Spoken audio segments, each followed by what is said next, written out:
வணக்கம் மாணவர்களே. ஏழையின் மகிமை என்ன? இ ஏழை மாணவர்கள் தெரிந்து கொள்ள வேண்டிய விஷயம். ஒரு குடும்பத்தில அப்பா, அம்மா, பாட்டன், பாட்டி.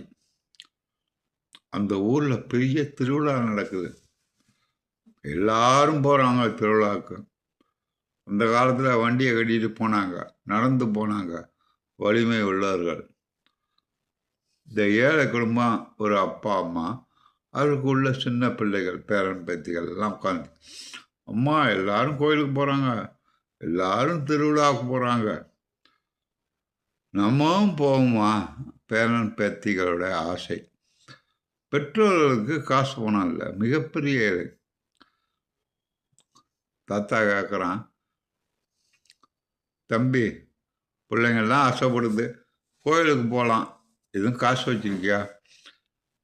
"இல்லப்பா, என்கிட்ட காசே இல்ல. அன்னன்னைக்கு சம்பாரிச்சு சாப்பிட்றதே பெரிய விஷயமா இருக்கு. இந்த ஆள் தேடி பார்க்குறேன்னு தேடி பார்த்து ரூ. 10 இருக்குப்பா" அப்படின்னா. மனைவியை கேட்டான், "உன்கிட்ட ஏதாச்சும் காசு இருக்கா? பிள்ளைகள்லாம் கோயிலுக்கு போனோம். திருவிழா நடக்குது." அப்படின்னு கேட்குது. பேர பேத்திங்கள்லாம் அடுத்தவங்க குடும்பம்லாம் கோயிலுக்கு போகுதே. நம்ம பிள்ளைங்களும் அழைச்சிட்டு போக மாட்டாமா? அவ தேடி பார்த்து இந்தா பாருங்க வரேன்னு சொல்லிட்டு, ஒரு ரூ. 7 கிடக்கு என்கிட்ட இருக்கு. பையன்கிட்ட ரூ. 10. தன் மனைவிகிட்ட ரூ. 7 இருக்கு. இந்த ரூ. 17 போதும் பிள்ளைங்கள்லாம் தூக்கிட்டு போனான் கோயிலுக்கு.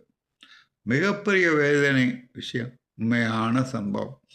சம்பவம். ரூ. 17 காசை வச்சுக்கிட்டு மகன், மனைவி, பேர குழந்தைகளோட குடும்பத்துக்கு நடந்தே போகிறான். மற்றவெல்லாம் அந்த காலத்தில் நடந்த சம்பவம். மாட்டு வண்டியில் போகிறாங்க.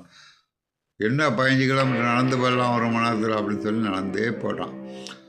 போகிற வழியில் ஜூஸ் கடையெல்லாம் இருக்குது, ஸ்வீட் கடையெல்லாம் இருக்குது. இந்த பேர குழந்தைகள், அம்மா ஜூஸ் கடை, அப்போல்லாம் கலர் கலராக வச்சுருவான். அம்மா, தாத்தா எனக்கு வாங்கி கொடு. குடும்ப மக்கள் வேதனைப்பட்டார். அது அப்புறம் வாங்கிக்கலாம்னு கடைசி வரை கொண்டு போனார். அந்த ரூ. 17 காசுக்கு என்ன பண்ணுறதுன்னு தெரியல இந்த குடும்பத்துக்கு. கோயிலுக்கும் போனார்கள், சாமியையும் வணங்கினார்கள். திரும்பி வரும்போது இந்த குழந்தைகளுக்கு ஏதாவது வாங்கி கொடுக்குமே. அந்த பேர குழந்தைகள் ஒவ்வொன்றா பார்த்துக்கிட்டு இருக்கு. ஒவ்வொன்று பலூனை தூக்கிட்டு போகிறது, ஸ்வீட்டை வாங்கிட்டு போகுது. நமக்கு பெற்றோர்கள் வாங்கி கொடுக்க மாட்டார்களா என்ற வேதனையில் குழந்தைகள். பெற்றோர்கள் இதை